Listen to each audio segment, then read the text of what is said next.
আসসালামু আলাইকুম ভিউয়ার্স, আজকে আমরা কথা বলবো বিশ্বের সবচাইতে ছোট দেশ ভাটিকান সিটিকে নিয়ে। এই ছোট দেশটি ইতালির রাজধানী রোম শহরের মধ্যে অবস্থিত স্বাধীন একটি ছিটমহল। এর আয়তন মাত্র 0.44 বর্গ কিলোমিটার।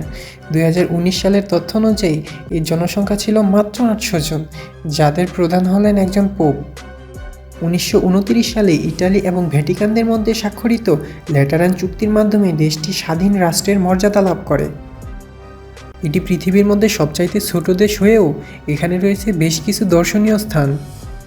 এদের মধ্যে উল্লেখযোগ্য হল সেন্ট পিটার্স ব্যাসিলিকা, তারপর রয়েছে ভ্যাটিকান মিউজিয়াম এবং Saint Peter's square. Saint Peter's basilica এটি খ্রিস্টানদের একটি পবিত্র জায়গা। এটি বিশ্বের বৃহত্তম গির্জাগুলোর মধ্যে একটি। এরপরে রয়েছে ভ্যাটিকান মিউজিয়াম। এটি বিশ্বের অন্যতম বৃহত্তম একটি জাদুঘর, যার মধ্যে রয়েছে হাজার হাজার বছরের পুরনো প্রত্নতন্ত্র নিদর্শন এবং ভ্যাটিকানদের নিজস্ব শিল্প।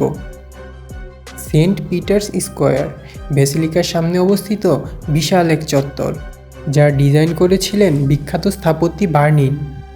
এই জায়গাতেই পোপেরা জনসম্মুখে আসে এবং তাদের ধর্মের অনুষ্ঠান পালন করে। আজকের ভিডিও এখানেই শেষ করছি।